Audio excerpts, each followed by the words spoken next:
तो Jai Hind everyone, I hope you all are well. और यार जितना हलवा तुमने बना रखा है ना फेस सेकंड का उतना है नहीं, और जितना ब्लेंडर तुम क्रिएट करते हो उतना भी नहीं है। तो आज मैं टोटली उन पे ही बात करूँगा। फेस सेकंड पे इतना ज़्यादा मेरे पास टाइम नहीं है क्योंकि कल मुझे निकलना है और थोड़े दिनों बाद में मेरी ज्वाइनिंग है।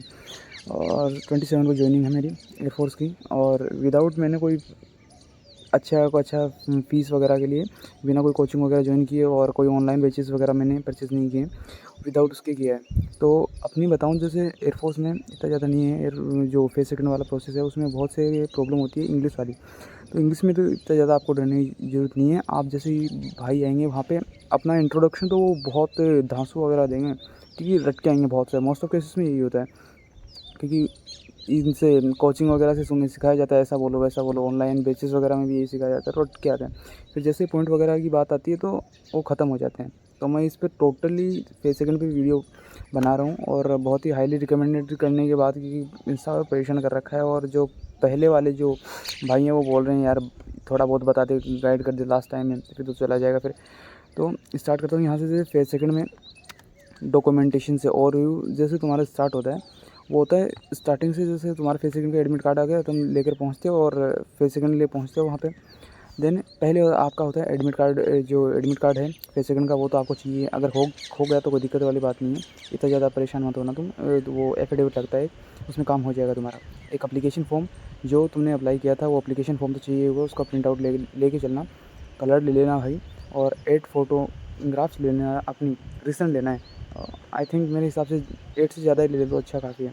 और आईडी प्रूफ में आधार ले सकते हो उसमें।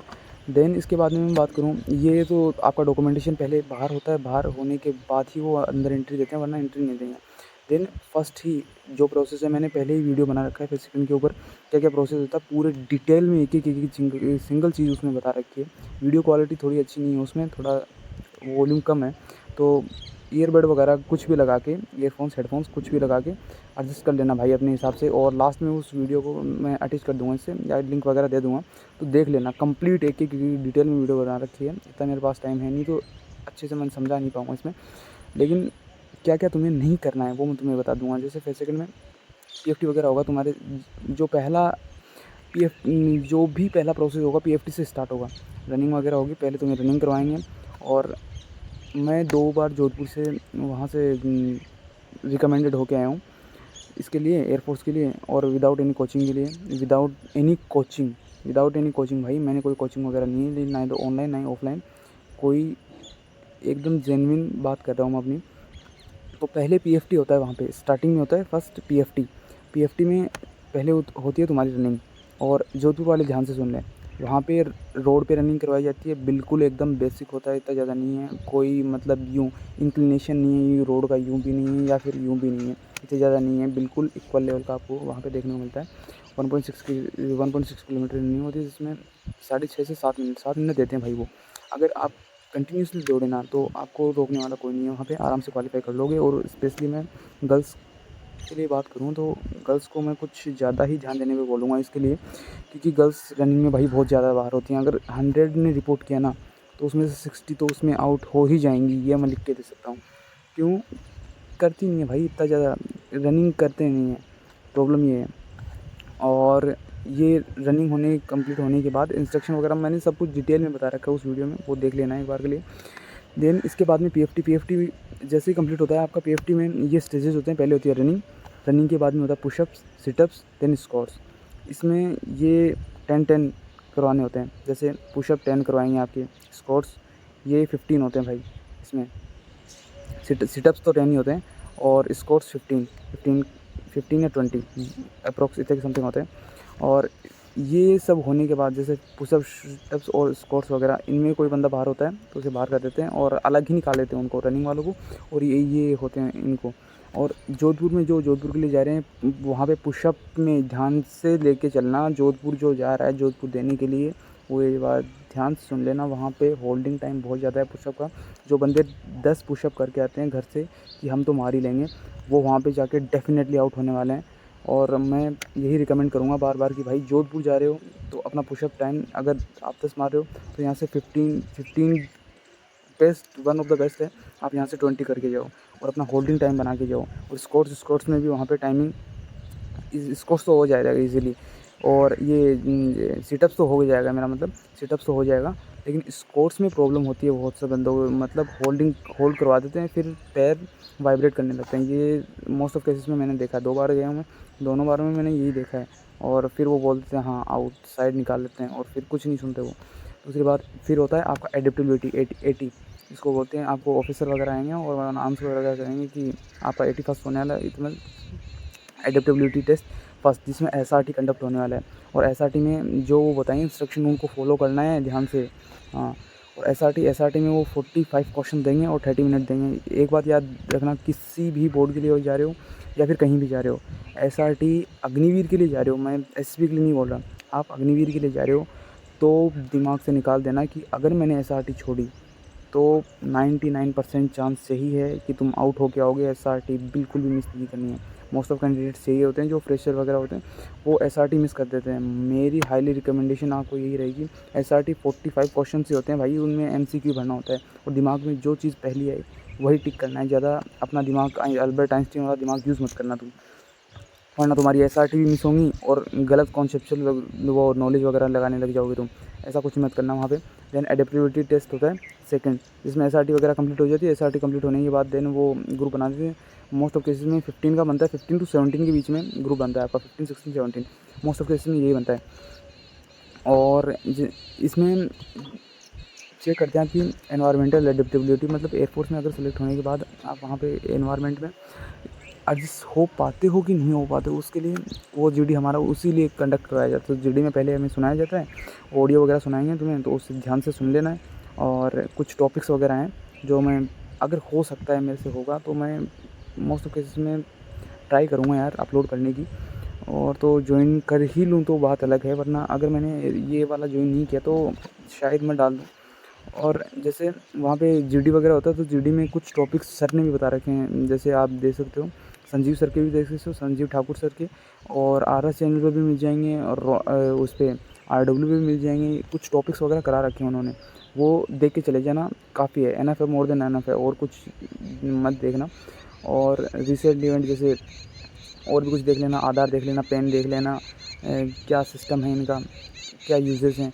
आपको रटना नहीं है, बिल्कुल समझना है कि इसे, अगर ये मेरा जीडी में टॉपिक आया तो इसे मैं अपने हिसाब से कैसे इंक्लूड कर सकता हूँ। और मैं आपको 2 या 3 पॉइंट दूंगा। फर्स्ट, अगर कोई भी पॉइंट आए तो पहले ये देखना है उसका कि जैसे कोई भी पॉइंट आया, हेल्थ से रिलेटेड आया, डिफेंस से रिलेटेड आया, तो नेशनल इंटरनेशनल पर वो ऑडियो तो आपको सुनाया जाएगा, वो तो आपको लेके चलना है। और अपने दिमाग में एक चीज़, जैसे कोई भी पॉइंट आया जीडी में, जैसे डिफेंस से रिलेटेड ही मान लो, तो इंटरनेशनल लेवल पे क्या चल रहा है डिफेंस में, और हमारा उसमें क्या कंट्रीब्यूशन है, मतलब इंडिया का क्या कंट्रीब्यूशन है, और कंट्री के क्या समथिंग क्या चल रहा है डिफेंस में। तो एक तो ये समझ लेना कि इंटरनेशनल लेवल पे क्या है। देन इसके बाद में हमारी गवर्नमेंट क्या कर रही है, क्या क्या कुछ हो रहा है, मतलब नेशनल लेवल पे हम क्या क्या कर रहे हैं, एक तो इंटरनेशनल लेवल पे, एक हमारी कंट्री का क्या कंट्रीब्यूशन है उसमें। देन आ जाना आप स्टेट में, ये लेके चलना है। देन आ जाना स्टेट में कि हमारे स्टेट उसमें क्या कर रहा है।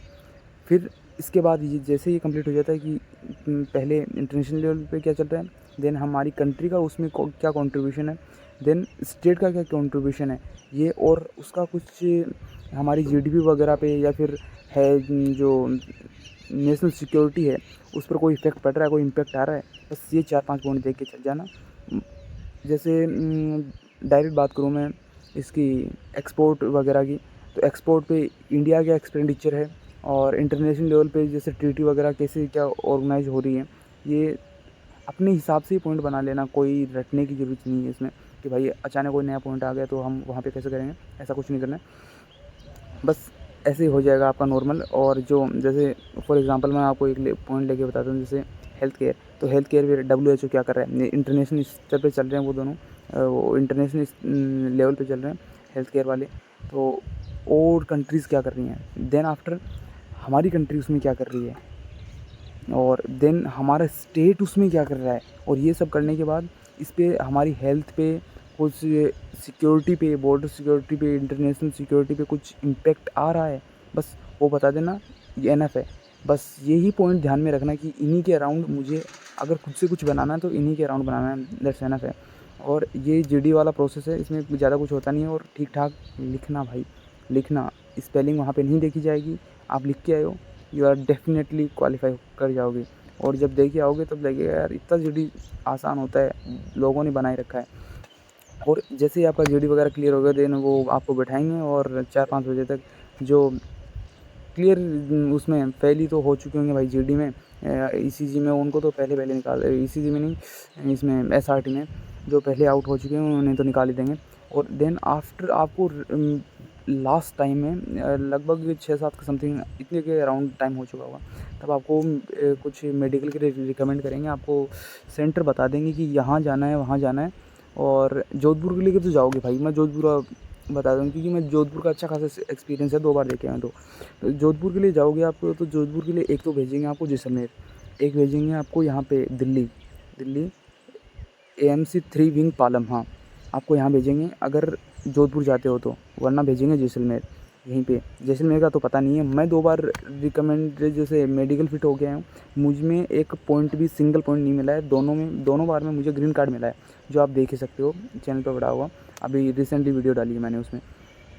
तो बात करूँ जैसे इसमें मेडिकल प्रोसेस में, तो ईसीजी में ज़्यादा प्रॉब्लम आती है, तो ईसीजी में इतना ज़्यादा पैनिक करने की रिक्वायरमेंट नहीं है। और सब कुछ, और कुछ हेल्थी खाना, एक्सरसाइज वगैरह करते रहना, बंद मत कर देना।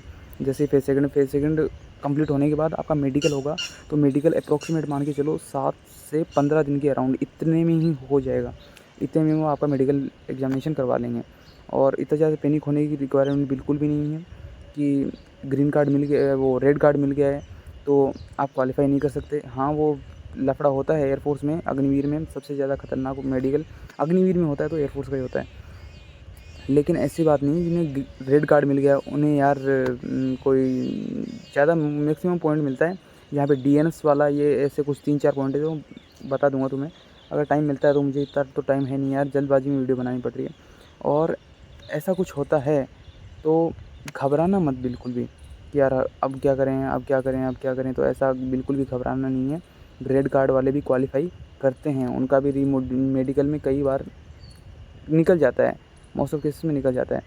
और भाई देख, अगर फेस सेकंड क्लियर करना है तो रनिंग करनी पड़ेगी, क्योंकि एयरफोर्स में, अग्निवीर में कोई जा रहा है तो मतलब उसकी एकेडमिक्स ठीक ठाक है, अच्छी है नहीं, क्यों, वरना वो आर्मी ज्वाइन करता अगर एकेडमिक्स इतनी ज़्यादा अच्छी ना होती तो। या फिर उसकी प्रेफरेंस भी हो सकती है भाई कि मुझे एयरफोर्स ही जाना है या फिर आर्मी जाना है।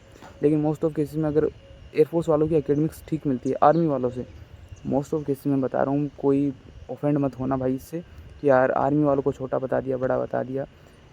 बहुत से कैंडिडेट ऐसे हैं जो आर्मी में भी हैं, उनकी एयरफोर्स वालों से भी अच्छी है। मैं वो पॉइंट लेके नहीं चल रहा हूँ, मैं अपना पर्सपेक्टिव बता रहा हूँ कि मैं जहाँ तक मैंने देखा है यही होता है। और मेंटेन प्रॉपर पोस्चर उसमें, जैसे पुशअप वगैरह लगाओ, स्क्वाट्स वगैरह लगाओ, वरना वो तुम्हें बाहर कर देंगे। और डिसिप्लिन, क्योंकि अभी आपका रिज़ल्ट आ चुका है और अभी यार थोड़ा बहुत टाइम है, थोड़े एफर्ट और मार लोगे तो निकल जाएगा। रनिंग वगैरह की, तो रनिंग तो गर्ल्स बहुत स्पेशल तौर पे ध्यान दें। और कोई ये वीडियो देख रहा है और कोई फैमिली मेम्बर है या फिर कोई दोस्त है तो जो उसे, लड़कियों को तो ये वीडियो आई थिंक रिकमेंड कर ही देना भाई, क्योंकि रनिंग में उन्हें बहुत ज़्यादा प्रॉब्लम होती है। मैं फिर से बोल रहा हूँ, रनिंग में बहुत ज़्यादा प्रॉब्लम होती है। और फेस सेकंड अभी रिसेंटली तुम्हारा फेस सेकंड बहुत जल्दी करवा लेंगे वो, क्योंकि अभी यार रिज़ल्ट ही बहुत डिले कर दिया उन्होंने, और एडीसीएल का तुम्हें पता ही है। तो रनिंग में तो बाहर होना ही नहीं है, और एसआरटी में कंप्लीट क्वेश्चन करने हैं। एक बात तो एसआरटी में ध्यान रखना, रनिंग में तुम्हें बाहर होना नहीं है। और उसमें जो पुशअप, सिटअप्स, स्क्वाट्स वगैरह होते हैं उनमें प्रॉपर पोस्चर मेंटेन करके चलना है। और एसआरटी में बात करूँ तो एसआरटी में फर्स्ट पहले बात तो कि कंप्लीट एक भी नहीं छोड़नी है, कंप्लीट अटेम्प्ट करनी है और विद इन टाइम करनी है। आपके पास टाइम रहना चाहिए। मेरा लास्ट में टाइम बच जाया करता था, अप्रोक्सीमेट मान के चलो तो हाफ़ एन आवर मिलता है हमें, तो हाफ़ एन आवर में मेरे पास बच जाते थे कभी 10, पिछली बार 10 बज गए थे, और इस बार 7 to 8 मिनट्स, इतने मिनट शायद मैं बैठा रहा था। अप्रोक्सीमेट मैं अंदाज़ा लगा पाऊँ तो इतने टाइम लगा था मेरे को, 7 से 8 मिनट पहले कर लेता था मैं इतना, इससे भी कुछ शायद पहले कर लेता, क्योंकि वहाँ पे घड़ी वगैरह तो होती नहीं, डिजिटल वो अलाउ नहीं है वहाँ पे। और जो दिमाग में फर्स्ट आए उसी को लगाना है, ज़्यादा सोचना नहीं है, वरना तुम्हारे एसआरटी के क्वेश्चन छूट जाएंगे भाई। तो ये कुछ चीज़ें थी जो मैंने बता दी हैं। और कोई क्वेश्चंस हो, अगर ये वीडियो मेरी जॉइनिंग होने से पहले किसी को मिलती है तो क्वेश्चन वगैरह पूछ लो भाई। और अगर जॉइनिंग होने से पहले ये वीडियो आपके हाथ में आती है तो मैं क्वेश्चंस का रिप्लाई करूँगा, क्योंकि 27 को है।